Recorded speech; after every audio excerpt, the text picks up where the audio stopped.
Hello students. सो जैसे कि हम लोगों का जो हमारा डिस्कशन सेशन चल रहा था आपके क्लास में, वहाँ पे हमारा मतलब टाइम ओवर हो चुका था, तो आपके साथ सर ने जो मैथ्स के क्वेश्चंस थे वो काफ़ी हद तक डिस्कस कर लिए थे। अब जो रीजनिंग के क्वेश्चंस बचे हुए थे स्टार्टिंग के, तो मैंने आपके साथ डिस्कस कर लिए थे।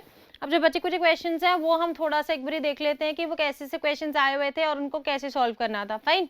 तो देखो, ये जो फर्स्ट क्वेश्चन है डाइस का, ये मेरे अकॉर्डिंगली मैं अगर कहूँ तो वैसे ही डाइसी क्वेश्चन है ना, क्योंकि देखो इसमें जो आंसर की दी हुई है, उन्होंने ऑप्शन जो दिया हुआ है वो मेरे हिसाब से गलत है। वैसे तो देखो यहाँ पे सारे ही ऑप्शंस बन के निकल रहे हैं करेक्ट डाइस के, है ना। क्यों? जैसे हम यहाँ पे देखो, हमें पता है कि अगर हमें करेक्ट डाइस ढूंढनी है तो हमें क्या देखना है, अपोजिट पेयर में से एक फेस आना चाहिए, एक फेस नहीं आना चाहिए। तो सबसे पहले तो अपोजिट पेयर्स देखते हैं। जैसे डॉट के अपोजिट ये वाला फेस आ जाएगा,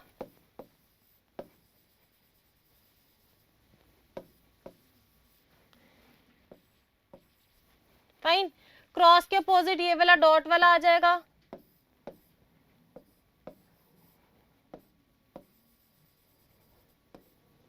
एंड उसके बाद ये जो आपकी सिंगल हॉरिजॉन्टल डायगोनल लाइन है उसके अपोजिट आपका ये आ जाएगा।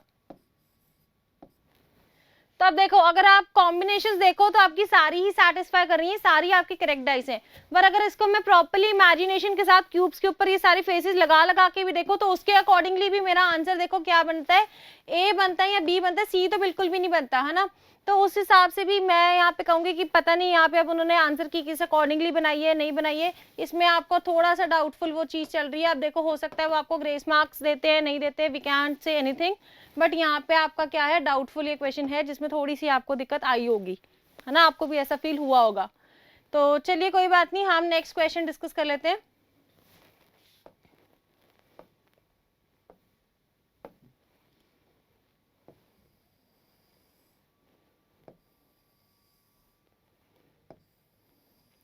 अगला भी आपका मैथ्स का ही चल रहा है।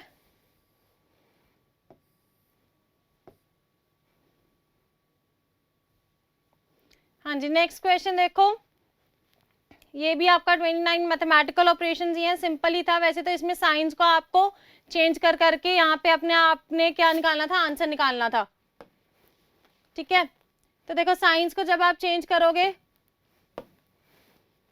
तो जैसे इसने बोला हुआ है कि आपके पास यहाँ पे बोल रहा है कि ग्रेटर देन का मतलब क्या है, डिवीजन, लेस देन का मतलब है प्लस, इनटू का मतलब है इक्वल्स टू, एंड हैशटैग का मतलब है माइनस। तो बस आपने वो साइन पुट करना है और फिर बताना कि इनमें से कौन सी इक्वेशन करेक्ट है। तो ये वैसे तो मैथ्स का क्वेश्चन ही है, आप यहाँ पे देख सकते हो मैथमेटिकल ऑपरेशंस लगेंगे, इजीली आपको सॉल्व हो जाएगा, तो इसमें भी कोई प्रॉब्लम नहीं थी। अब अगला ये जो 30 क्वेश्चन है, इसमें देखो,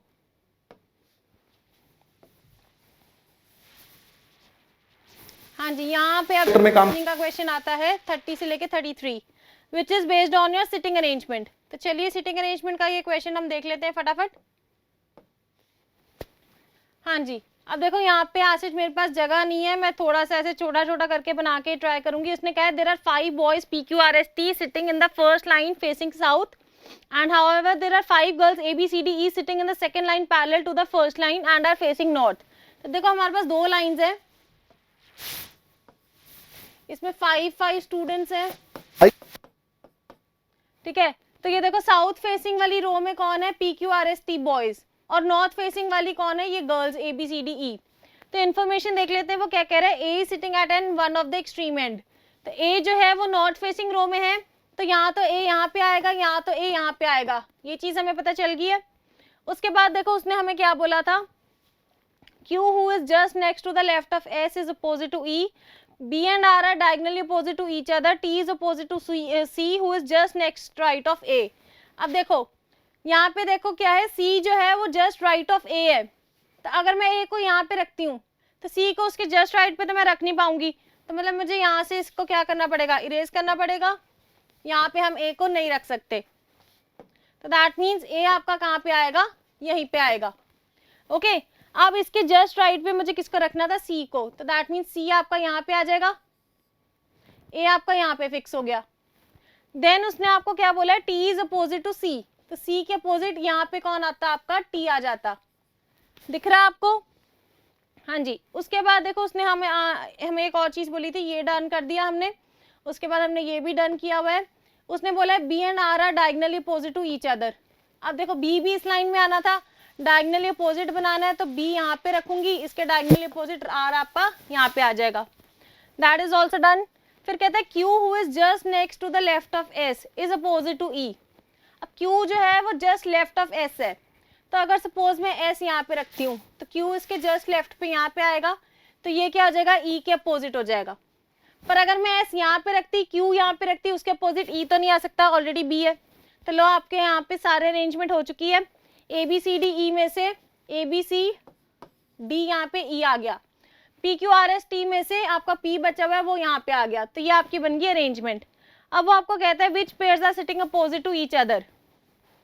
ठीक है जी, तो यहाँ पे देखो which pairs are sitting opposite to each other, तो वो आपको कहता है CD एंड RT। CD और RT अपोजिट नहीं है। AC एंड SP, AC और SP भी नहीं है। ठीक है, तो देख लेते हैं आगे, मैं चला लेती हूँ यहाँ पे RTSQP और आपके पास ACDEB।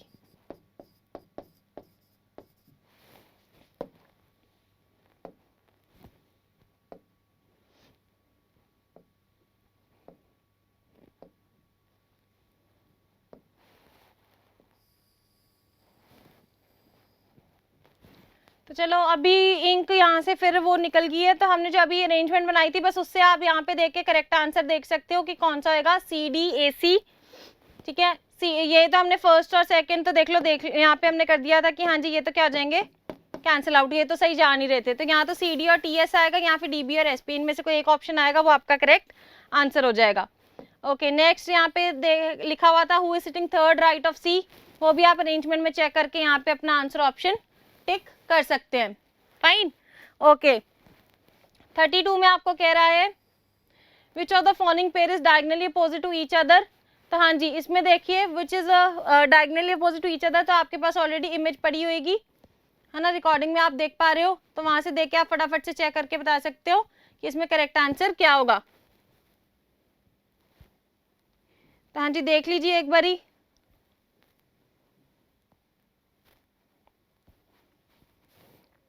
बाकी आंसर के अकॉर्डिंगली आंसर्स क्या है वो मैं आपको बता देती हूँ।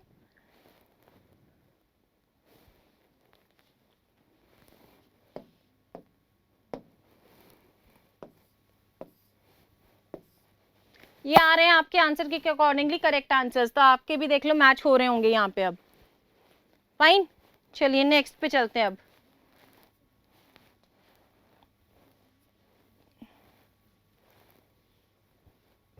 ठीक है 33 में अगेन वो पूछ रहे हैं if C and D, P and T and Q and E interchange their position, then who will be the second person to the right of the person who is opposite to the person second to the right of D।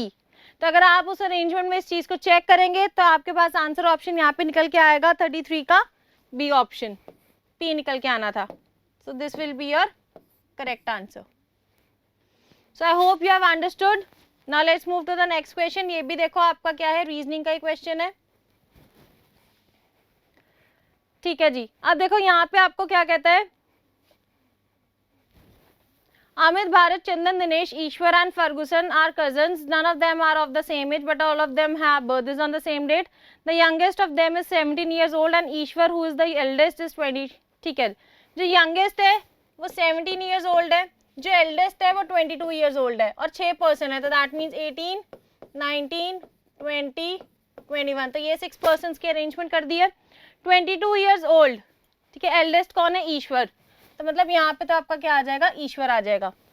और youngest वाला उसने बुलाया कि वो 17 years old है। ठीक है, अब वो कहता है Ferguson is somewhere between B and D, तो B और D के बीच में कहीं F है, या तो ऐसे हो सकता है या फिर वो ऐसे हो सकता है। एंड उसने बोला है आपको that Amit is elder than Bharat, Amit जो है वो भरत से बड़ा है। ठीक है, और चंदन इज ओल्डर देन दिनेश, तो चंदन जो है वो ओल्डर देन दिनेश है। अब देखो क्वेश्चन में आपसे वो क्या पूछ रहा है वो देख लेते हैं। देखो आपकी अरेंजमेंट कैसे बनेगी, आपकी अरेंजमेंट इसी तरह से बन सकती है, इसको मेरे को फिर करना पड़ेगा एक बारी।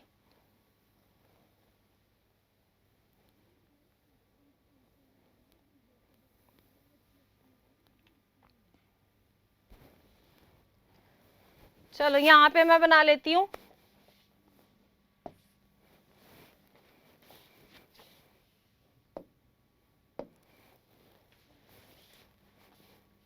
22, 21, 20, 19, 18, 17। इधर आपका ईश्वर आ रहा था और हमें पता है कि बी और डी के बीच में एफ आना है, या तो ऐसे या फिर ऐसे, और कहीं पे भी आ सकता है, और ए बी के ऊपर है, और जो आपका यहाँ पे उसने क्या बोला था, Chandan is older than Dinesh, C D के ऊपर आएगा। तो इतना याद रखना, ए बी के ऊपर आएगा, सी डी के ऊपर आएगा। तो ये चीज तो हमारी चल ही रही है। अब देखो उसने पूछा है which of the following is not possible, तो उसने हमसे ये चीज पूछी है कि कौन सी इसमें से चीज पॉसिबल नहीं हो सकती। ठीक है जी। अब देखो अगर मैं यहाँ पे ई को रख रही हूँ, अब ये बाकी सारे मैंने फिट करने हैं, तो A B F C D ऐसे भी फिट हो सकता है।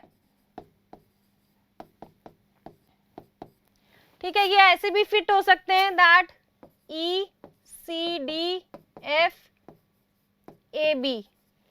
ठीक है, अब उसने बोला था कि एफ जो है वो बी और डी के बीच में होना चाहिए, तो बी और डी के बीच में मतलब देखो बी और डी के बीच में एफ यहाँ पे भी हो सकता है, सी थोड़ा ऊपर करके मैं एफ यहाँ पे भी ला सकती हूँ, और इस केस में मैं बी और डी के बीच में एफ यहाँ पे भी रख सकती हूँ, यहाँ पे भी रख सकती हूँ।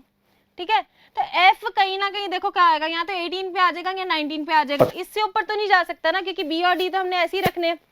दोनों केस में यही चीज हो रही है। तो वो आपको कह रहा है दिनेश इज 20 ईयर्स ओल्ड, तो दिनेश भी क्या हो सकता है 20, जो दिनेश है वो 20 ईयर्स ओल्ड, हाँ देखो इस पॉसिबिलिटी में आ सकता है। फिर कहते हैं Ferguson is 18 years old, 19 years old, 20 years old, तो एफ देखो 18 पे भी आ सकता है, 19 पे भी आ सकता है, पर वो 20 पे नहीं आ पाएगा। क्यों? क्योंकि 20 पे यहाँ तो क्या है बी, यहाँ क्या है डी, और एफ ने बी और डी के नीचे के साइड ही रहना है, तो इसलिए वो 20 पे तो नहीं आ सकता। इसलिए मैं आंसर ऑप्शन कौन सा टिक करूंगी, option number D, Ferguson is 20 years old is not possible. Fine, चलो जी। अब देखो यहाँ पे हमारे पास क्या था, अगला क्वेश्चन,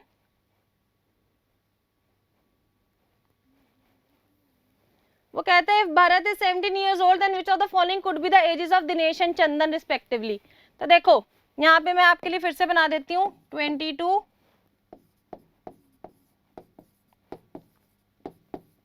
भरत को बोल रहा है कि अगर वो 17 ईयर्स ओल्ड है, 22 पे आपका ऑलरेडी क्या था, ई था, तो बी से ऊपर देखो क्या आना था, उसने बी से ऊपर बोला था ए को, और सी के ऊपर डी, और बी और डी के बीच में एफ रहना था, है ना। तो आपसे पूछ रहे हैं कि दिनेश और चंदन की क्या होएगी रिस्पेक्टिवली, एज क्या होएगी। तो देखो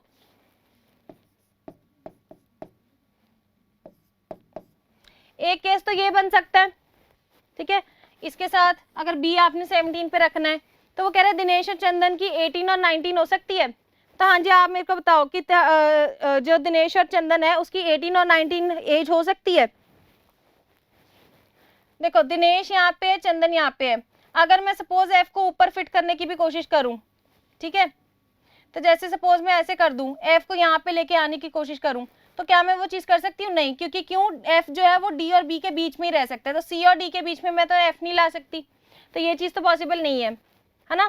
तो अब वो आपको कह रहा है कि दिनेश और चंदन की 18-19, तो 18-19 पे आप उसको देखो ला सकते हो, नहीं ला सकती। ठीक है, 19 और 21 पे अगर आपने रखना हो तो आप ये चीज कर सकते हो कि दिनेश की अगर आप 19 पे रख दो और चंदन की आप 21 पे रख दो।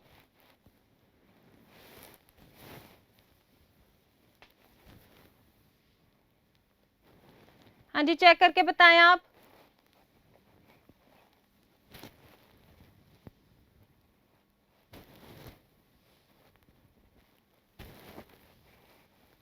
ठीक है जी, तो अब देखो यहाँ पे अगर मैं एफ को इधर रख देती हूँ, ठीक है, ए को मैं यहाँ पे ले आऊँ, उसके बाद फिर मैं आपको कहूँ कि हाँ जी भी आपका यहाँ पे ये जो सी और डी है, तो ऐसे भी पॉसिबल हो सकता है। ओके, अगर आप एफ को ये ऐसे कर दो कि हाँ जी, मतलब दूसरे केस में हम मान के चल रहे हैं कि हाँ जी यहाँ पे आपका क्या आ रहा है, तो इसमें भी देखो आपसे यही चीज पूछ रहा है कि हाँ जी 17 ईयर्स ओल्ड जो है वो भरत रखना है हमने यहाँ पे, ठीक है, तो ये रख दिया है। ई भी हमारा फिक्स है। अब उसने बोला था कि ए जो है वो बी से ज्यादा बड़ा है और सी जो है वो डी से ज्यादा बड़ा है, और उसने बोल रखा है कि बी और डी के बीच में ही आपका क्या आना है, एफ आना है। तो यहाँ तो एफ इधर आ सकता है, यहाँ फिर एफ इधर आ सकता है, इससे ज्यादा तो और कुछ नहीं हो सकता ना, कि अगर मैं बी को यहीं पे फिक्स कर दूं। तो वो आपसे पूछ रहा था कि इन दोनों की रिस्पेक्टिवली एज क्या हो सकती है, तो इन दोनों की रिस्पेक्टिवली एज आनी ही डी और सी है, इससे ज्यादा वो नहीं आ सकती। ठीक है, ना तो मैं उसको और नीचे फिट कर सकती हूँ, ना मैं कहीं ऊपर फिट कर सकती हूँ।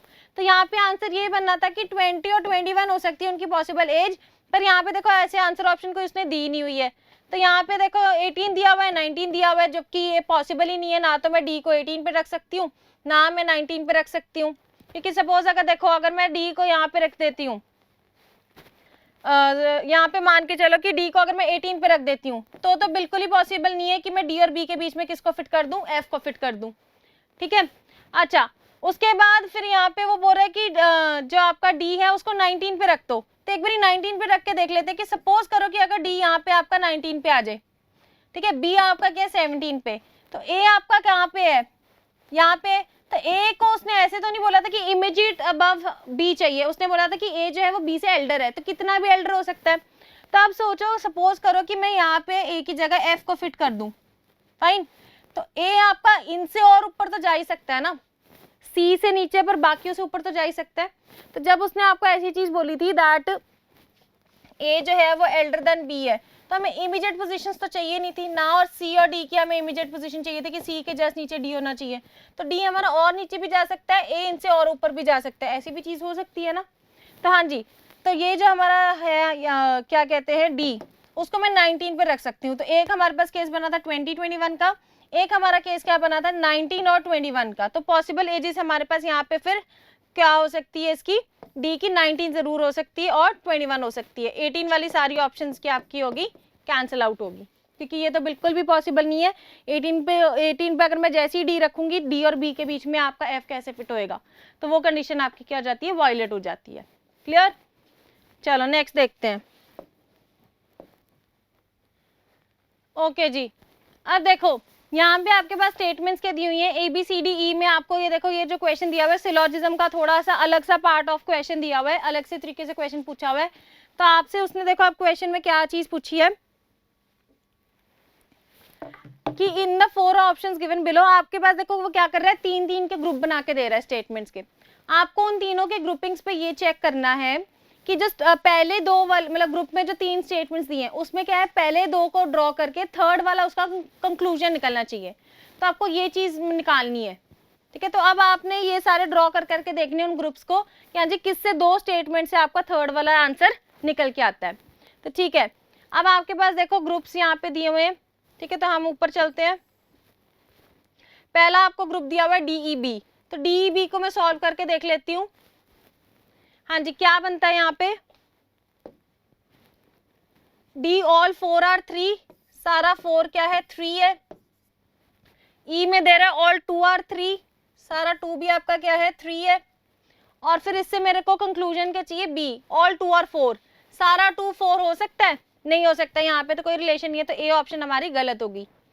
अगला बी ऑप्शन में क्या कह रहा है, ACE many ones are threes, तो मतलब काफी वन जो है वो आपके क्या बन गए 3 बन गए। सी में कह रहा है a few ones are twos, कुछ वन क्या है आपके 2 बन गए। अब मुझे ई कंक्लूड करना है, तो कंक्लूजन देखो ऑल 2 आर 3, सारा 2 3 है, नहीं है जी, ये भी गलत है। CEA, सी देखो क्या कहता है, a few ones are twos, E कहता है ऑल 2 आर 3,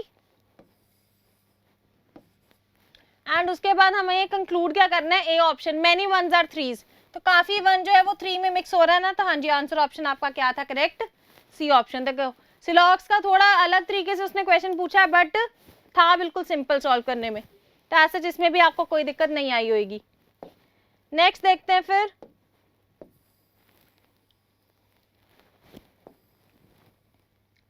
ओके, अब देखो इसमें कह रहा है आपको which of the following statements follows logically from the statement India will talk only if the terrorists are handed over। देखो वो कह रहा है कि इंडिया तभी बात करेगा जब टेररिस्ट क्या हो जाएंगे, हैंडेड ओवर हो जाएंगे। तो इससे देखो मैं क्या चीज फॉलो कर सकती हूँ, वो कह रहा है terrorist are handed over hence India will talk, ठीक है, कि टेररिस्ट हैंड ओवर हो गए हैं इसलिए इंडिया क्या कर रही है, टॉक कर रही है। दूसरा कह रहा है India will not talk implies that the terrorist have not been handed over, ठीक है। तो इसका अकेला रीजन यही तो नहीं होगा कि इंडिया क्यों नहीं बात कर रही, कुछ और भी हो सकता है। थर्ड में देखो कह रहे हैं India will talk though the terrorist are not hand over, ये तो बिल्कुल ही कॉन्ट्राडिक्टरी स्टेटमेंट कह रहे हैं, तो ये भी ऑप्शन नहीं हो सकती।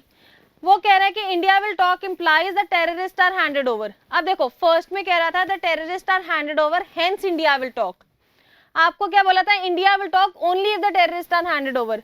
तो डी ऑप्शन में देखो वो क्या कह रहा है कि इंडिया विल टॉक का मतलब क्या रहा है कि टेररिस्ट आपके हैंड ओवर हो चुके होंगे तभी तो इंडिया टॉक कर रही है, तो यही आपकी यहाँ पे इंप्लाइड हो रही थी ना चीज। तो यहाँ पे करेक्ट आंसर ऑप्शन कौन सा हो जाएगा, डी। ठीक है, तो ये रिवर्स हो गया, ये कॉन्ट्राडिक्ट कर रही थी। ठीक है, अब इसका उल्टा मैं यहाँ पे कोई इंप्लाई कर नहीं सकती हूँ, तो डायरेक्टली यहाँ से क्या इंप्लीकेशन निकल रही है, ऑप्शन नंबर डी। चलिए नेक्स्ट देखते हैं।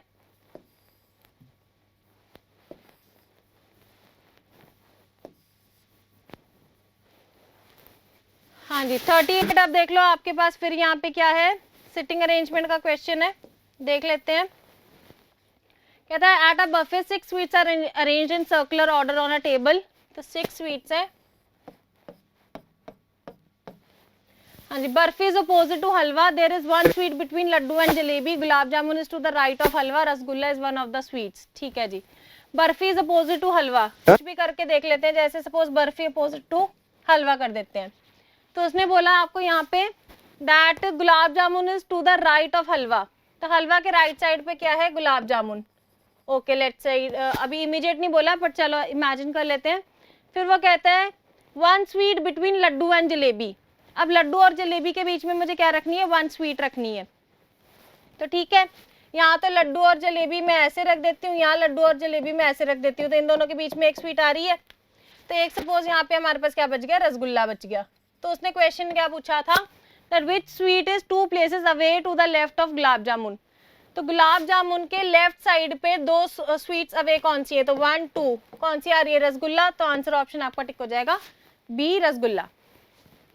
ठीक है, तो सिंपल सा था, आई होप आप लोगों ने ये भी अटेम्प्ट कर लिया होगा। ओके ये वाला क्वेश्चन अरिथमेटिक का है, ये आपको सर ने ऑलरेडी करवा दिया है। नेक्स्ट पे चलते हैं।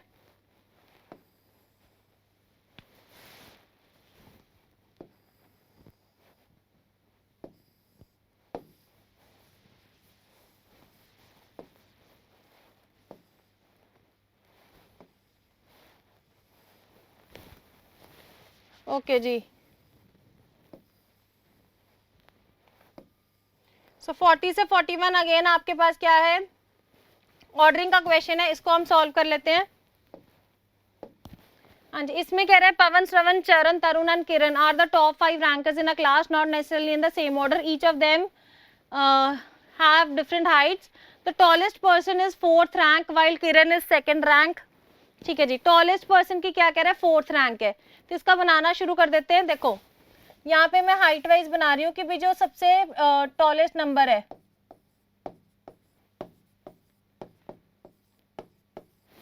कितने पर्सन है हमारे पास, 5 रैंकर्स ही हैं। रुको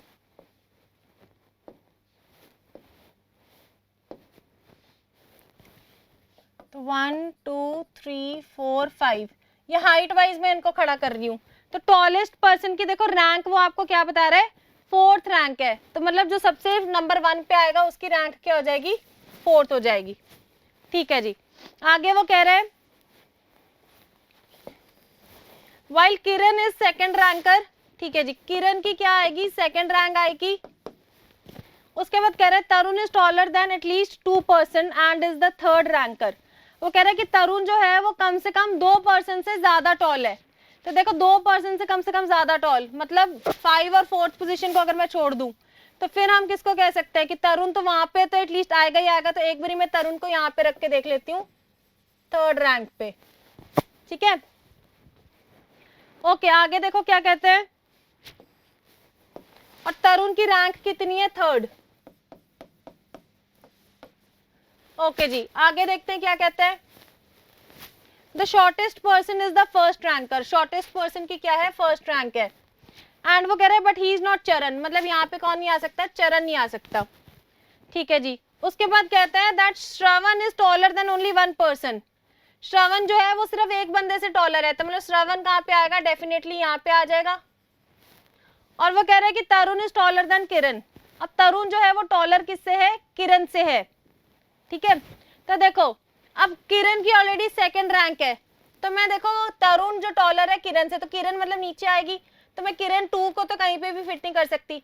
तो उसने बोला था कि तरुण कम से कम 2 बंदों से बड़ा है, ये बोला था ना, तो ये तो नहीं बोला था कि एग्जैक्टली 2 बंदों से बड़ा है, तो मतलब मैं उसको और ऊपर शिफ्ट कर सकती हूँ। तो लेट्स से अगर अब मैं तरुण को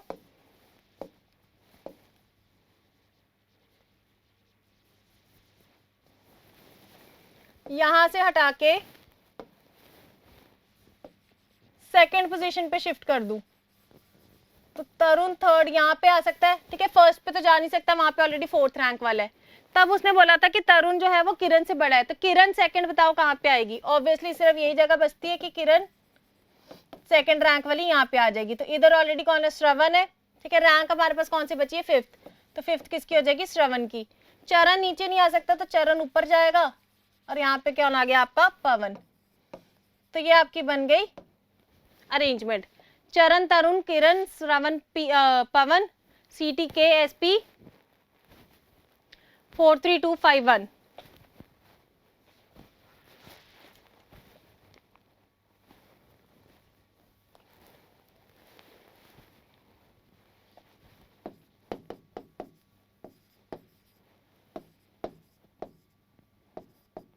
हाँ जी, ये बना हुआ था। तब वो आपसे पूछ रहा है who is the 4th ranker. 4th ranker कौन है, चरण, तो ऑप्शन नंबर आपका क्या हो जाएगा, ए। नेक्स्ट आपसे पूछ रहे हैं how many persons are taller than Pawan. Pawan से कितने पर्सन टॉल है, 4, तो आप आंसर लिखोगे ऑप्शन नंबर डी, 4। तो ये देखो सिंपल सा क्वेश्चन था आपका, अगेन ऑर्डरिंग का। आई होप आप लोगों से हो गया होगा, इसमें कोई दिक्कत वाली बात नहीं है। आगे बढ़ लेते हैं फिर। ओके, 42nd क्वेश्चन आपको अगेन सर ने करा दिया था।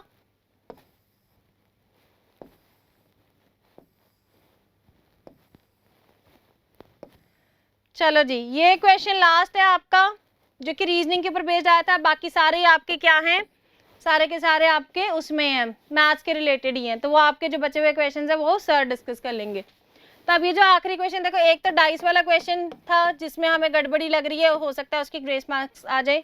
एक ये वाला क्वेश्चन भी है जिसमें गड़बड़ी है। यहाँ पे आंसर ऑप्शन उन्होंने टिक किया हुआ है बी अंकल, बट मेरे अकॉर्डिंगली ये बिल्कुल ही गलत है। आंसर ऑप्शन डी आएगा, नन ऑफ द अबव, क्योंकि जो रिलेशन आ रहा था वो किसका आ रहा था, ब्रदर का आ रहा था। कैसे हम सॉल्व करके देख लेते हैं। देखो उसने बोला था in a joint family of 7 person ABCDEF and G there are 2 married couples, G is a housewife. तो पता चल गया कि G जो है वो एक गर्ल है। C is the wife of B। अब C देखो क्या है, वाइफ है B की, तो मतलब B हस्बैंड हो जाएगा। A is the grand daughter of G, तो G की A क्या है, ग्रैंड डॉटर, तो मतलब इसके बेटे की आगे सॉरी ग्रैंड डॉटर है, तो A बन गई grand daughter. Okay, D is the father in law of C and father of E। अब C के फादर इन लॉ बनाने D, तो मतलब B के फादर बन जाएंगे, ठीक है। और D फादर किसके बनाने, E के, तो मतलब E इनका क्या बन जाएगा, कोई सिबलिंग बन जाएगा। F is A's brother, F जो है वो A का ब्रदर है।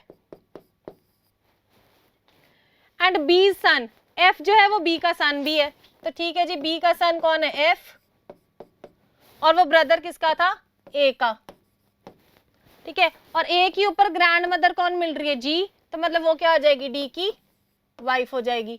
तो देखो 1 2 3 4 5 6 7 पर्सन हो चुके हैं। अब वो आपसे क्वेश्चन पूछ रहा how is B related to E। Clearly दिख रहा है कि B का रिलेशन E के साथ क्या है, ब्रदर। तो answer none of the above होना था। तो आई डोंट नो इन्होंने आंसर की में क्यों अंकल करा हुआ है। तो अगेन यहाँ पे आई डोंट नो, अब वो ग्रेस मार्क्स देते हैं या आंसर की को सही करते हैं, और आपका सही करेंगे कि नहीं करेंगे। तो this was all about reasoning. हाँ जी, ये थोड़ा सा बस वो है कि क्वेश्चन तो देखो बिल्कुल ही ईजी थे, कि ऐसे नहीं आप कहोगे कि आउट ऑफ कंटेक्स्ट है, बिल्कुल ही मतलब कुछ भी हर कुछ उसने क्वेश्चन डाला हुआ है, क्वेश्चन बिल्कुल ईजी थे। हाँ जी, आंसर ऑप्शन में उसने जरूर गड़बड़ी करी हुई है, फाइन। तो उसका हो सकता है कि आपको क्या मिल जाए, ग्रेस मार्क्स मिल जाए। सो थैंक यू, आई होप आप लोगों को रीजनिंग जो सेक्शन है वो इजी लगा होगा, और इसी तरह का आपका कुछ लेवल आपको आगे अपने तहसीलदार पेपर वगैरह में भी देखने को मिल सकता है।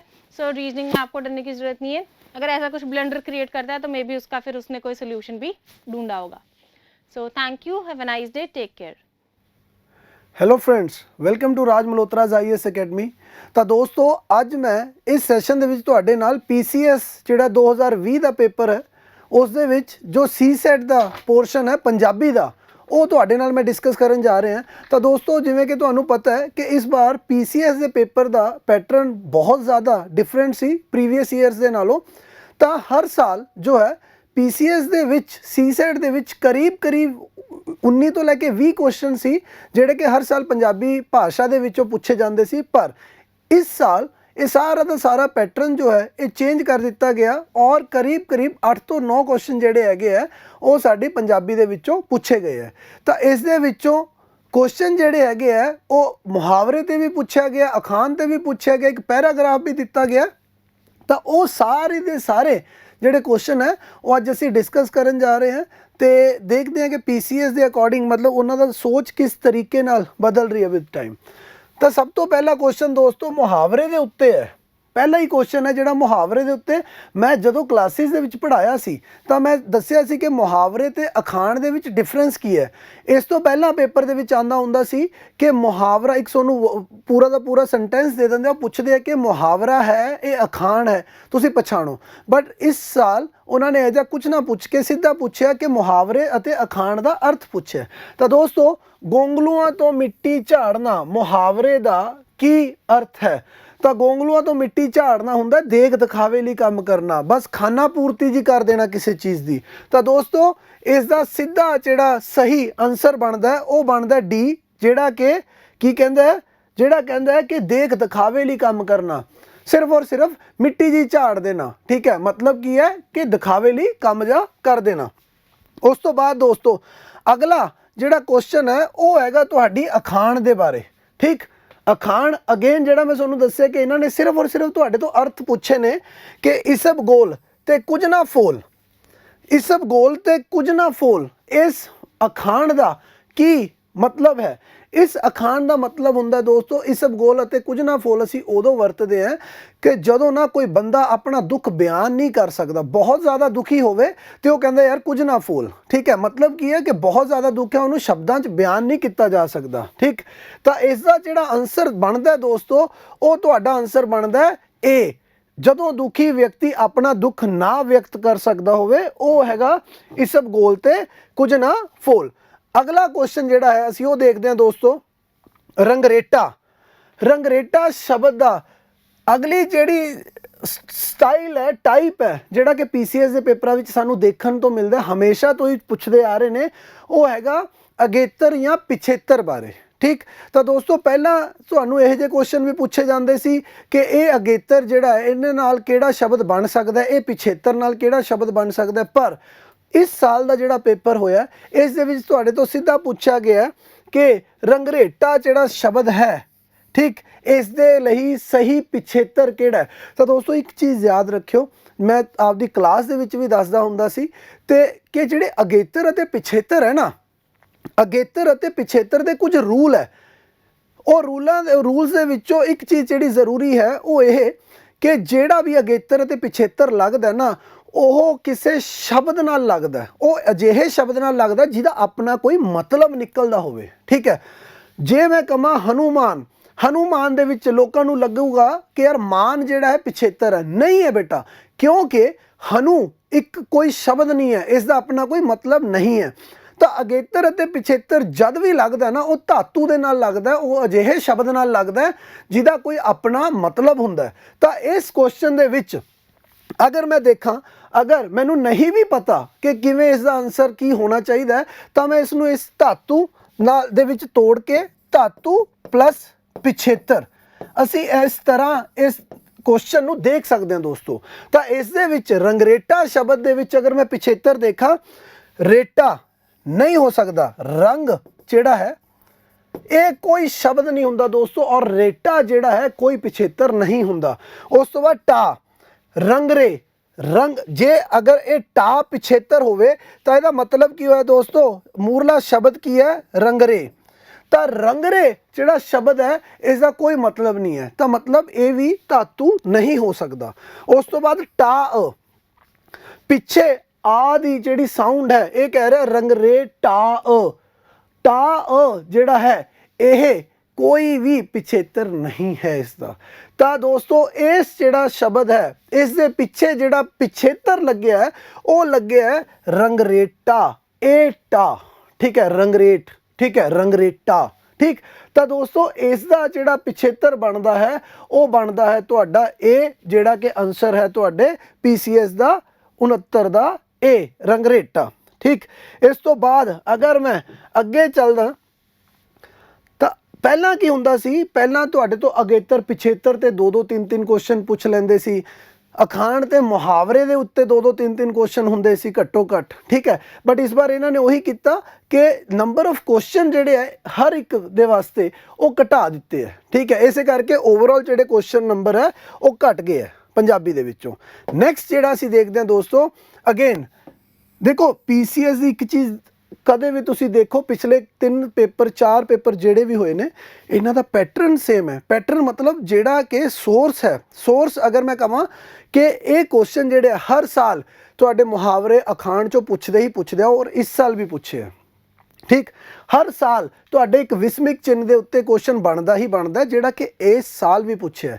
ਤਾਂ ਟੋਟਲ ਨੰਬਰ ਆਫ ਕੁਐਸਚਨ ਜਿਹੜੇ ਘਟੇ ਨੇ ਨਾ ਉਹ ਸਿਰਫ ਔਰ ਸਿਰਫ ਇਹ ਘਟੇ ਨੇ ਕਿ ਹਰ ਇੱਕ ਸਟਾਈਲ ਦੇ ਵਿੱਚੋਂ ਨੰਬਰ ਆਫ ਕੁਐਸਚਨ ਇਹਨਾਂ ਨੇ ਘੱਟ ਪੁੱਛੇ ਨੇ, ਬਟ ਉਹ ਸਟਾਈਲ ਤੇ ਸਟਿਕ ਰਹੇ ਨੇ ਕਿ ਵਿਸਮਿਕ ਚਿੰਨ੍ਹ ਅਗਰ ਪਹਿਲਾਂ ਵੀ ਪੁੱਛਿਆ ਤਾਂ ਇਸ ਸਾਲ ਵੀ ਪੁੱਛਿਆ ਦੋਸਤੋ। ਠੀਕ, ਤਾਂ ਕਿਹੜੇ ਵਾਕ ਵਿੱਚ ਵਿਸਮਿਕ ਚਿੰਨ੍ਹ ਦੀ ਠੀਕ ਵਰਤੋਂ ਹੁੰਦੀ ਹੈ?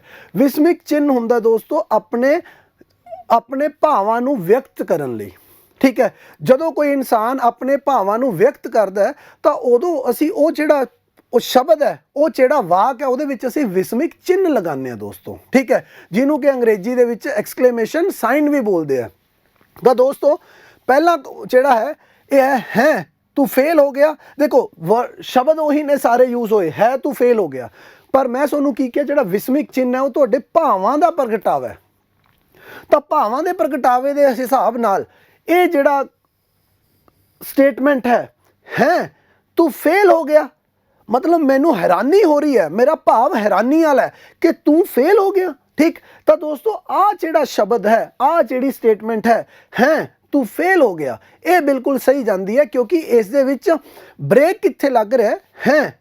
ਠੀਕ, ਮੇਰਾ ਭਾਵ ਜਿਹੜਾ ਦਿਖ ਰਿਹਾ, ਮੇਰਾ ਹੈਰਾਨੀ ਦਿਖ ਰਹੀ ਹੈ ਉਹ ਕਿਸ ਸ਼ਬਦ ਤੋਂ ਹੈ। ਠੀਕ, ਅਗਰ ਮੈਂ ਕਹਾਂ ਤੂੰ ਫੇਲ ਹੋ ਗਿਆ ਤਾਂ ਪਤਾ ਨਹੀਂ ਲੱਗ ਰਿਹਾ ਕਿ ਮੈਂ ਦੱਸ ਰਿਹਾ ਕਿ ਮੈਂ ਪੁੱਛ ਰਿਹਾ, ਪਰ ਜਦੋਂ ਮੈਂ ਕਿਹਾ ਕਿ ਹੈ ਤੂੰ ਫੇਲ ਹੋ ਗਿਆ ਤਾਂ ਮਤਲਬ ਦੋਸਤੋ ਆਹ ਜਿਹੜਾ ਸ਼ਬਦ ਹੈ, ਆਹ ਜਿਹੜਾ ਇਹ ਭਾਗ ਹੈ, ਇਸ ਤੋਂ ਕੀ ਪਤਾ ਲੱਗ ਗਿਆ, ਮੇਰੇ ਭਾਵ ਪਤਾ ਲੱਗ ਗਏ ਕਿ ਮੈਂ ਅੰਦਰੋਂ ਸੋਚ ਕੀ ਰਿਹਾ, ਮੈਂ ਹੈਰਾਨ ਹੈ। ਠੀਕ, ਤਾਂ ਇਹ ਤੁਹਾਡਾ ਆਨਸਰ ਬਣਦਾ ਹੈ ਏ। ਠੀਕ, ਅੱਗੇ ਚੱਲਦੇ ਹਾਂ ਦੋਸਤੋ। ਇਸ ਤੋਂ ਬਾਅਦ ਜਿਹੜੇ ਅਗਲੇ ਕੁਐਸਚਨ ਹੈ ਸਾਡੇ, ਉਹ ਸਾਰੇ ਦੇ ਸਾਰੇ ਦੋਸਤੋ ਕਿਸ ਦੇ ਉੱਤੇ ਬੇਸਡ ਹੈ? 71 ਤੋਂ ਲੈ ਕੇ 73 ਅਗਲੇ 4 ਕੁਐਸਚਨ ਜਿਹੜੇ ਦੋਸਤੋ ਉਹ ਪੈਰਾਗ੍ਰਾਫ ਉੱਤੇ ਆਧਾਰਿਤ ਹੈ। ਸੇਮ ਪਹਿਲਾਂ 2 ਪੈਰਾਗ੍ਰਾਫ ਪੁੱਛ ਲੈਂਦੇ ਸੀ ਹਰ ਸਾਲ, ਇਸ ਵਾਰ 1 ਪੈਰਾਗ੍ਰਾਫ ਪੁੱਛ ਲਿਆ। ਠੀਕ ਹੈ, but again they are sticking to the paragraph. ਠੀਕ, ਇਸ ਦੇ ਵਿੱਚ ਕੀ ਹੈ, ਇਹ ਜਿਹੜਾ ਦੋਸਤੋ ਪੈਰਾਗ੍ਰਾਫ ਹੈ, ਸਭ ਤੋਂ ਪਹਿਲੀ ਚੀਜ਼ ਤਾਂ ਇਹ ਕਿਸ ਦੇ ਉੱਤੇ ਹੈ? ਇਹ ਸਾਦਗੀ। ਇਹ ਪੂਰਾ ਦਾ ਪੂਰਾ ਪੈਰਾਗ੍ਰਾਫ ਜਿਹੜਾ ਤੁਹਾਡਾ ਆਇਆ ਸੀ ਇਹ ਸਾਦਗੀ ਦੇ ਉੱਤੇ ਹੈ। ਠੀਕ ਹੈ, ਸਾਦਗੀ ਦੇ ਗੁਣ, ਮਨੁੱਖੀ ਜ਼ਿੰਦਗੀ 'ਚ ਉਹਦੀ ਕੀ ਅਹਿਮੀਅਤ ਹੈ ਤੇ ਕੀ ਲੋੜ ਹੈ, ਉਹ ਸਾਰੀਆਂ ਗੱਲਾਂ ਇਸ ਪੈਰਾਗ੍ਰਾਫ ਤੇ ਕੀਤੀਆਂ ਗਈਆਂ ਨੇ। ਔਰ ਅਗਰ ਮੈਂ ਇਸ ਪੈਰਾਗ੍ਰਾਫ ਨੂੰ ਇੱਕ ਹੈਡਿੰਗ ਦੇਵਾਂ ਤਾਂ ਉਹ ਹੈ ਸਾਦਗੀ ਦੀ ਮਨੁੱਖੀ ਜ਼ਿੰਦਗੀ ਵਿੱਚ ਅਹਿਮੀਅਤ। ਠੀਕ ਹੈ, ਅਗਰ ਮੈਂ ਆਪਣੇ ਹਿਸਾਬ ਨਾਲ ਦੇਖਾਂ। ਠੀਕ, ਤਾਂ ਇੱਕ ਜਿਹੜਾ ਪੈਰਾਗ੍ਰਾਫ ਹੈ ਦੋਸਤੋ ਇਹ ਕਹਿੰਦਾ ਕੀ ਹੈ, ਪੜ੍ਹ ਲੈਂਦੇ ਹਾਂ, ਦੇਖ ਲੈਂਦੇ ਹਾਂ ਅੱਗੇ। ਸਾਦਗੀ ਮਨੁੱਖੀ ਸ਼ਖਸੀਅਤ ਦਾ ਉਹ ਗੁਣ ਹੈ ਜੋ ਹਰ ਕਿਸੇ ਵਿੱਚ ਨਹੀਂ ਹੁੰਦਾ। ਠੀਕ ਹੈ, ਇਹ ਕੁਦਰਤ ਦਾ ਕਿਸੇ ਖਾਸ ਮਨੁੱਖ ਨੂੰ ਬਖਸ਼ਿਆ ਹੋਇਆ ਅਹਿਮ ਵਰਦਾਨ ਹੈ। ਠੀਕ, ਸਾਦਗੀ ਸ਼ਖਸੀਅਤ ਨੂੰ, ਆ ਦੇਖੋ ਦੋਸਤੋ, ਆ ਸ਼ਖਸੀਅਤ ਸ਼ਬਦ ਪਿਛਲੇ 2 ਵਾਰ ਦੇ ਪੀਸੀਐਸ ਦੇ ਜਿਹੜੇ ਪੇਪਰ ਹੋਏ ਨੇ, ਪਿਛਲੇ 2 ਵਾਰ ਦੇ ਪੇਪਰ ਲਗਾਤਾਰ ਇਹ ਸ਼ਖਸੀਅਤ ਵਰਡ ਜਿਹੜਾ ਹੈ ਇਹ ਪੁੱਛਿਆ ਗਿਆ ਤੁਹਾਡੇ ਪ੍ਰੀ ਦੇ ਵਿੱਚ, ਜਿਹੜੇ ਵਿੱਚ ਸੀ ਕਿ ਸਹੀ ਸ਼ਬਦ ਚੁਣੋ, ਚੋਣ ਸ਼ਬਦ ਦੀ। ਠੀਕ ਹੈ, ਉਸ ਦੇ ਵਿੱਚ ਇਹ ਕੁਐਸਚਨ ਇਹ ਪੁੱਛਿਆ ਗਿਆ ਸੀ, ਬਟ ਚਲੋ ਇਸ ਵਾਰ ਨਹੀਂ ਆਇਆ। ਸਾਦਗੀ ਸ਼ਖਸੀਅਤ ਨੂੰ ਸੰਜਮ ਅਤੇ ਨਿਰਭਰ ਵਰਗੇ ਗੁਣਾਂ ਨਾਲ ਮਾਲਾਮਾਲ ਕਰਦੀ ਹੈ। ਇਹ ਉਸ ਸੱਜਰੀ ਸਵੇਰ ਵਰਗੀ ਹੁੰਦੀ ਹੈ ਜਿਸ ਤੇ ਤਰੇਲ ਧੋਤੇ ਫੁੱਲਾਂ ਦੀ ਮਹਿਕ ਹਰ ਮਨ ਨੂੰ ਮੋਹਦੀ ਹੈ ਅਤੇ ਹਰ ਕਿਸੇ ਨੂੰ ਆਪਣਾ ਬਣਾ ਲੈਂਦੀ ਹੈ। ਠੀਕ, ਅਗੇਨ ਸਾਰੀ ਦੀ ਗੱਲ ਸਾਦਗੀ ਤੇ। ਸਾਦਗੀ ਸ਼ਖਸੀਅਤ ਦਾ ਉਹ ਪੰਨਾ ਹੈ ਜਿਹੜਾ ਵਿਖਾਵੇ ਅਤੇ ਫੋਕੀ ਸ਼ੋਹਰਤ ਤੋਂ ਰਹਿਤ ਹੁੰਦਾ ਹੈ, ਕਿ ਮਤਲਬ ਵਿਖਾਵੇ ਤੇ ਫੋਕੀ ਸ਼ੋਹਰਤ ਦੀ ਲੋੜ ਹੈ ਨਹੀਂ। ਸੁੰਦਰਤਾ ਦਾ ਅਸਲ ਰੂਪ ਵੀ ਸਾਦਗੀ ਹੈ। ਸੁੰਦਰਤਾ ਦਾ ਅਸਲ ਰੂਪ ਵੀ ਸਾਦਗੀ ਹੈ ਜਿਹੜੀ ਕੁਦਰਤ ਦੇ ਰੰਗਾਂ ਵਾਂਗ ਬਿਨਾਂ ਕਿਸੇ ਬਨਾਵਟੀਪਣ ਦੇ ਹੁੰਦੀ ਹੈ। ਠੀਕ ਹੈ, ਜਿਵੇਂ ਕਹਿੰਦਾ ਕੁਦਰਤ ਦੇ ਰੰਗ ਨੇ ਬਿਨਾਂ ਕੋਈ ਬਨਾਵਟ ਤੋਂ, ਐਵੇਂ ਹੀ ਸਾਦਗੀ ਵੀ ਬਿਨਾਂ ਬਨਾਵਟ ਤੋਂ ਹੁੰਦੀ ਹੈ ਦੋਸਤੋ। ਸਾਦਗੀ ਨੂੰ ਦੇਖਿਆ ਤੇ ਛੂਹਿਆ ਨਹੀਂ ਜਾ ਸਕਦਾ। ਸਾਦਗੀ ਨੂੰ ਵੇਖਿਆ ਅਤੇ ਛੂਇਆ ਨਹੀਂ ਜਾ ਸਕਦਾ, ਪਰ ਜਿਸ ਸਰੀਰ ਵਿੱਚ ਇਸ ਦਾ ਵਾਸਾ ਹੁੰਦਾ ਹੈ ਉਹ ਸਰੀਰ ਤਨ ਮਨ ਪੱਖੋਂ ਖੁਸ਼ਹਾਲ ਹੁੰਦਾ ਹੈ। ਇਹ ਮਾਂ ਦੀ ਉਸ ਲੋਰੀ ਵਰਗੀ ਹੁੰਦੀ ਹੈ ਜਿਸ ਵਿਚਲਾ ਮਿੱਠਾਪਣ ਅਤੇ ਆਨੰਦ ਹਮੇਸ਼ਾ ਬਰਕਰਾਰ ਰਹਿੰਦਾ ਹੈ। ਸਾਦਗੀ ਨਾਲ ਲਬਰੇਜ਼ ਮਨੁੱਖ ਆਪਣੇ ਕੰਮ ਵਿੱਚ ਧੁਰ ਅੰਦਰ ਤੱਕ ਮਗਨ ਰਹਿੰਦਾ ਹੈ। ਸਾਦਗੀ ਭਰਪੂਰ ਮਨੁੱਖ ਜ਼ਿੰਦਗੀ ਜਿਉਣ ਲਈ ਸਾਦਗੀ ਨੂੰ ਪੈਂਤੜੇ ਦੇ ਤੌਰ ਤੇ ਨਹੀਂ ਵਰਤਦਾ, ਬਲਕਿ ਇਸ ਨੂੰ ਫਲਸਫੇ ਦੇ ਤੌਰ ਤੇ ਵਰਤਦਾ ਹੈ। ਜ਼ਿੰਦਗੀ ਨੂੰ ਉਹ ਇਨਸਾਨ ਪੈਂਤੜੇ ਦੇ ਤੌਰ ਤੇ ਨਹੀਂ, ਫਲਸਫੇ ਦੇ ਸਵਰੂਪ ਵਰਤਦਾ ਹੈ। ਦੋਸਤੋ, ਜੀਵਨ ਵਿੱਚ ਆਉਣ ਵਾਲੀ ਹਰ ਮੁਸ਼ਕਿਲ ਅਤੇ ਪ੍ਰਸ਼ਨ ਦਾ ਉੱਤਰ ਉਸ ਕੋਲ ਹੁੰਦਾ ਹੈ, ਜਿਸ ਨੂੰ ਉਸ ਦਾ ਅਨੁਭਵੀ ਗਿਆਨ ਅਤੇ ਵਿਗਿਆਨ ਕਿਹਾ ਜਾ ਸਕਦਾ ਹੈ, ਜਿਹੜਾ ਤੱਥ ਅਤੇ ਸੱਚ ਦੇ ਨੇੜੇ ਹੁੰਦਾ ਹੈ, ਜਿਸ ਸਦਕਾ ਚੌਗਿਰਦੇ ਵਿੱਚ ਉਸ ਦੀ ਪੈਂਠ ਨੂੰ ਵਿਗਾੜਨਾ ਅਤੇ ਨਿਕਾਰਨਾ ਮੁਸ਼ਕਿਲ ਹੁੰਦਾ ਹੈ। ਦੋਸਤੋ, ਤੇ ਇਹ ਪੂਰਾ ਦਾ ਪੂਰਾ ਪੈਰਾਗ੍ਰਾਫ ਹੈ ਜਿਸ ਦੇ ਉੱਤੇ ਆਧਾਰਿਤ ਅਗਲੇ 4 ਕੁਐਸਚਨ ਬਣਦੇ ਆ। ਦੋਸਤੋ, ਉਹ ਦੇਖ ਲੈਂਦੇ ਆ ਕੀ ਹੈ। ਪੈਰੇ ਅਨੁਸਾਰ 65 ਸ਼ਬਦ ਦਾ ਸਹੀ ਅਰਥ ਕੀ ਹੋ ਸਕਦਾ ਹੈ? ਤਾਂ ਦੋਸਤੋ, ਆ 65 ਜਿਹੜਾ ਸ਼ਬਦ ਹੈ ਬਿਲਕੁਲ ਲਾਸਟ ਦੇ ਵਿੱਚ ਹੀ ਪੈਰੇ ਦੇ ਆਇਆ ਹੈ ਕਿ 65, ਠੀਕ ਹੈ, ਉਸ ਦੀ 65 ਨੂੰ ਜਿਹੜਾ ਹੈ ਸਮਾਜ ਦੇ ਵਿੱਚ ਨਕਾਰਿਆ ਤੇ ਵਿਗਾੜਿਆ ਨਹੀਂ ਜਾ ਸਕਦਾ। ਤਾਂ ਦੇਖਦੇ ਹਾਂ, ਤਾਂ 65 ਸ਼ਬਦ ਕੀ ਹੈ ਦੋਸਤੋ? ਅਗਰ ਦੇਖੀਏ, ਪੜਤ ਨਾ ਸਾਖ, ਠੀਕ, ਉਸ ਦੀ ਸਾਖ ਅਗਰ ਮੈਂ ਗੱਲ ਕਰਦਾ ਦੋਸਤੋ ਤਾਂ ਕੀ ਬਣਨਾ ਚਾਹੀਦਾ? ਸਾਖ ਚੌਧਰ ਨਹੀਂ, ਗਲਤ ਹੈ ਚੌਧਰ। ਕਿਸਮਤ ਨਾ, ਕਿਸਮਤ ਦੀ ਗੱਲ ਨਹੀਂ ਹੈ, ਉਸ ਦੀ ਪੜਤ, ਹਾਂ, ਉਸ ਦੀ ਪੜ੍ਹਾਈ ਲਿਖਾਈ, ਉਸ ਦੀ ਸੋਚੀ ਸਮਝੀ ਅਤੇ ਉਸ ਦੀ ਸਾਖ, ਸਾਖ ਮਤਲਬ ਉਸ ਦੀ ਇੱਜ਼ਤ, ਠੀਕ ਹੈ। ਤਾਂ 65 ਸ਼ਬਦ ਜਿਹੜਾ ਹੈ ਇਹ ਦੋਨੇ ਉਸ ਦੇ ਬਣ ਸਕਦੇ ਆ, ਠੀਕ ਹੈ, ਅਰਥ ਜਿਨ੍ਹਾਂ ਨੂੰ ਕਿਹਾ ਜਾ ਸਕਦਾ ਹੈ। ਤਾਂ ਦੋਸਤੋ, ਇਹਦਾ ਜਿਹੜਾ ਸਹੀ ਅਰਥ ਬਣਦਾ ਹੈ ਉਹ ਕਿਹੜਾ ਬਣਦਾ? ਆਨਸਰ ਇਹ ਆਨਸਰ ਬਣਦਾ ਹੈ। ਇਸ ਤੋਂ ਅੱਗੇ ਦੇਖਦੇ ਹਾਂ ਦੋਸਤੋ ਕੀ ਬਣਦਾ। ਪੈਰੇ ਅਨੁਸਾਰ ਸਹੀ ਵਾਕ ਕੀ ਹੈ? ਠੀਕ ਹੈ, ਜ਼ਿੰਦਗੀ ਜਿਉਣ ਲਈ ਮਨੁੱਖ ਸਾਦਗੀ ਨੂੰ ਫਲਸਫੇ ਦੇ ਤੌਰ ਤੇ ਧਾਰਨ ਕਰਦਾ ਹੈ। ਹਾਂਜੀ, ਬਿਲਕੁਲ ਸਹੀ, ਠੀਕ, ਫਲਸਫੇ ਦੇ ਤੌਰ ਤੇ ਧਾਰਨ ਕਰਦਾ ਹੈ। ਸਾਦਗੀ ਕੁਦਰਤ ਦਾ ਕਿਸੇ ਖਾਸ ਮਨੁੱਖ ਨੂੰ ਬਖਸ਼ਿਆ ਹੋਇਆ ਅਹਿਮ ਵਰਦਾਨ ਹੈ। ਹਾਂਜੀ, ਪਹਿਲੀ ਲਾਈਨ, ਠੀਕ ਹੈ। ਸਾਦਗੀ ਨੂੰ ਦੇਖਿਆ ਤੇ ਛੂਇਆ ਜਾ ਸਕਦਾ ਹੈ ਨਾ, ਸਾਦਗੀ ਨੂੰ ਵੇਖਿਆ ਅਤੇ ਛੂਇਆ ਨਹੀਂ ਜਾ ਸਕਦਾ। ਸਾਦਗੀ ਭਰਪੂਰ ਸਰੀਰ ਤਨ ਮਨ ਪੱਖੋਂ ਖੁਸ਼ਹਾਲ ਹੁੰਦਾ ਹੈ। ਤਾਂ ਆਨਸਰ ਹੋਣਾ ਚਾਹੀਦਾ ਦੋਸਤੋ 1 2 ਤੇ 4 ਦੇਖ ਲੈਂਦੇ ਹਾਂ। ਤਾਂ ਇਸ ਦੇ ਹਿਸਾਬ ਨਾਲ ਇਸ ਦਾ ਜਿਹੜਾ ਆਨਸਰ ਬਣਦਾ ਹੈ ਦੋਸਤੋ ਉਹ ਬਣਦਾ ਹੈ ਸੀ, ਠੀਕ। ਇਸ ਤੋਂ ਅਗਲਾ ਕੁਐਸਚਨ ਦੇਖਦੇ ਹਾਂ ਦੋਸਤੋ ਕਿਹੜਾ ਹੈ। ਨੈਕਸਟ ਕੁਐਸਚਨ ਜਿਹੜਾ ਬਣਦਾ ਦੋਸਤੋ, ਪੈਰੇ ਅਨੁਸਾਰ ਸੁੰਦਰਤਾ ਦਾ ਅਸਲੀ ਰੂਪ। ਪੈਰੇ ਅਨੁਸਾਰ ਦੇਖੋ ਦੋਸਤੋ, ਪੈਰੇ ਦੇ ਵਿੱਚ ਇੱਕ ਲਾਈਨ ਕਲੀਅਰ ਲਿਖੀ ਗਈ ਸੀ, ਸਾਦਗੀ ਸੁੰਦਰਤਾ ਦਾ ਅਸਲੀ ਰੂਪ ਹੈ। ਤਾਂ ਇਸ ਦੇ ਵਿੱਚ ਦੋਸਤੋ ਸਿਰਫ ਸਾਦਗੀ, ਮਨੁੱਖ ਸੁੰਦਰਤਾ ਦਾ ਅਸਲੀ ਰੂਪ ਨਹੀਂ ਹੈ। ਸੰਜਮ ਦੀ ਕਿਤੇ ਗੱਲ ਨਹੀਂ ਹੋਈ, ਕੁਦਰਤ ਦੀ ਗੱਲ, ਇੱਥੇ ਕੁਦਰਤ ਦੇ ਰੰਗਾਂ ਵਰਗੀ ਸਾਦਗੀ ਦੀ ਗੱਲ ਹੋਈ ਹੈ। ਪਰ ਇਸ ਦੇ ਵਿੱਚ ਪੈਰੇ ਦੇ ਅਨੁਸਾਰ ਸੁੰਦਰਤਾ ਦਾ ਅਸਲੀ ਰੂਪ ਜਿਹੜਾ ਹੈ, ਕਿਉਂਕਿ ਦੋਸਤੋ ਉਹਨੇ ਕੀ ਪੁੱਛਿਆ? ਪੈਰੇ ਦੇ ਅਨੁਸਾਰ, ਪੈਰੇ ਦੇ ਵਿੱਚ ਕੀ ਗੱਲ ਕੀਤੀ ਹੈ? ਤਾਂ ਸਿਰਫ ਔਰ ਸਿਰਫ ਸਾਦਗੀ ਬਣਦਾ ਹੈ, ਯਾਨੀ ਕਿ ਆਨਸਰ ਵੁੱਡ ਬੀ ਬੀ। ਚਲੋ ਅੱਗੇ ਦੇਖਦੇ ਹਾਂ। ਲਾਸਟ ਕੁਐਸਚਨ ਜਿਹੜਾ ਹੈ ਪੰਜਾਬੀ ਦਾ ਦੋਸਤੋ, ਦੀਦਾ ਸ਼ਬਦ ਦਾ ਸਮਾਨਾਰਥਕ ਸ਼ਬਦ। ਸਮਾਨਾਰਥਕ ਦਾ ਮਤਲਬ ਹੁੰਦਾ ਦੋਸਤੋ ਜਿਹਦਾ ਅਰਥ ਸੇਮ ਹੋਵੇ, ਜਿਹੜਾ ਕਿ ਤੁਹਾਨੂੰ ਇਹ ਸ਼ਬਦ ਦਿੱਤਾ ਗਿਆ। ਦੀਦਾ ਸ਼ਬਦ ਦਾ ਸਮਾਨਾਰਥਕ ਅਗਰ ਮੈਂ ਸ਼ਬਦ ਦੇਖਦਾ ਹਾਂ ਦੋਸਤੋ ਤਾਂ ਨੈਣ, ਮੇਲ ਨਹੀਂ, ਮਜ਼ਹਬ ਨਹੀਂ, ਦਿਲਾਸਾ ਨਹੀਂ, ਠੀਕ ਹੈ। ਤਾਂ ਸ਼ਬਦ ਦਾ ਜਿਹੜਾ ਸਹੀ ਆਨਸਰ ਬਣਦਾ ਹੈ ਉਹ ਬਣਦਾ ਹੈ ਦੋਸਤੋ ਕੇਵਲ 1, ਮਤਲਬ ਕਿ ਸੀ ਆਨਸਰ ਜਿਹੜਾ ਹੈ ਇਹ ਸ਼ਬਦ ਦਾ, ਇਹ ਕੁਐਸਚਨ ਦਾ ਸਹੀ ਆਨਸਰ ਹੋਣਾ ਚਾਹੀਦਾ ਦੋਸਤੋ, ਠੀਕ ਹੈ, ਇਸ ਦਾ ਸੀ ਹੋਣਾ ਚਾਹੀਦਾ, ਠੀਕ। ਤਾਂ ਇਸੇ ਦੇ ਨਾਲ ਦੋਸਤੋ ਜਿੱਥੇ ਤੱਕ, ਜੀ ਹਾਂ, ਤਾਂ ਇਸ ਦੇ ਨਾਲ ਹੀ ਦੋਸਤੋ ਪੰਜਾਬੀ ਦੇ ਸਾਰੇ ਕੁਐਸਚਨ ਜਿਹੜੇ ਆ ਉਹ ਅਸੀਂ ਸੋਲਵ ਕਰ ਲਿਆ। ਇੱਕ ਚੀਜ਼ ਹਮੇਸ਼ਾ ਧਿਆਨ ਰੱਖਿਓ, ਜਿਹੜਾ ਕਿ ਮੈਂ ਤੁਹਾਨੂੰ ਪਹਿਲਾਂ ਵੀ ਬੋਲਿਆ, ਹਮੇਸ਼ਾ ਪੇਪਰ ਦੇਣ ਜਾਂਦੇ ਹੋ ਅਗਰ, ਠੀਕ ਹੈ, ਜਾਂ ਉਸ ਦੀ ਤਿਆਰੀ ਕਰਦੇ ਹੋ ਤਾਂ ਹਮੇਸ਼ਾ ਇੱਕ ਪੈਟਰਨ ਦੇ ਹਿਸਾਬ ਨਾਲ ਕਰਨੀ ਹੈ। ਇਸ ਵਾਰ ਦਾ ਜੋ ਪੈਟਰਨ ਹੈ, ਹੋ ਸਕਦਾ ਹੈ ਕਿ ਨੰਬਰ ਆਫ ਕੁਐਸਚਨ ਘਟੇ ਨੇ, ਠੀਕ ਹੈ, ਪਰ ਇਹ ਨਹੀਂ ਹੈ ਕਿ PCS ਨੇ ਜਾਂ PPSC ਜਿਸ ਨੂੰ ਅਸੀਂ ਕਹਿੰਦੇ ਹਾਂ ਕਿ ਉਹਨਾਂ ਨੇ ਕਿਸੇ ਆਊਟ ਆਫ ਕੰਟੈਕਸਟ ਕੁਐਸਚਨ ਪੁੱਛਿਆ। ਪਹਿਲਾਂ ਵੀ ਉਹ ਮੁਹਾਵਰੇ ਖਾਨ ਦੇ ਉੱਤੇ ਕੁਐਸਚਨ ਪੁੱਛਦੇ, ਇਸ ਵਾਰ ਵੀ ਪੁੱਛਿਆ, ਪਰ ਪਹਿਲਾਂ ਜੇ 5 ਕੁਐਸਚਨ ਪੁੱਛਦਾ ਇਸ ਵਾਰ 2 ਪੁੱਛਿਆ, ਠੀਕ ਹੈ। ਪੈਰਾਗ੍ਰਾਫ ਤੇ ਵੀ ਕੁਐਸਚਨ ਪੁੱਛਦੇ ਆ, ਸਮਾਨਾਰਥਕ ਸ਼ਬਦ ਵੀ ਪੁੱਛਦੇ ਆ, ਸਹੀ ਸ਼ਬਦ ਚੁਣੋ ਵੀ ਪੁੱਛਦੇ ਆ, ਠੀਕ ਹੈ। ਤਾਂ ਕਹਿਣ ਦਾ ਮਤਲਬ ਕੀ ਹੈ, ਹਮੇਸ਼ਾ ਇਹ ਚੀਜ਼ਾਂ ਦੇ ਉੱਤੇ ਸਟਿਕ ਰਹੋ, ਇਹਨਾਂ ਚੀਜ਼ਾਂ ਨੂੰ ਹੀ ਚੰਗੀ ਤਰ੍ਹਾਂ ਪੜ੍ਹ ਕੇ ਦੇਖ ਕੇ ਜਾਓ ਦੋਸਤੋ, ਹਮੇਸ਼ਾ ਹੀ ਤੁਹਾਡੇ ਜਿਹੜੇ ਆ ਪੋਜ਼ਿਟਿਵ ਮਾਰਕਸ ਬਣਨਗੇ ਹੀ ਬਣਨਗੇ। ਧੰਨਵਾਦ।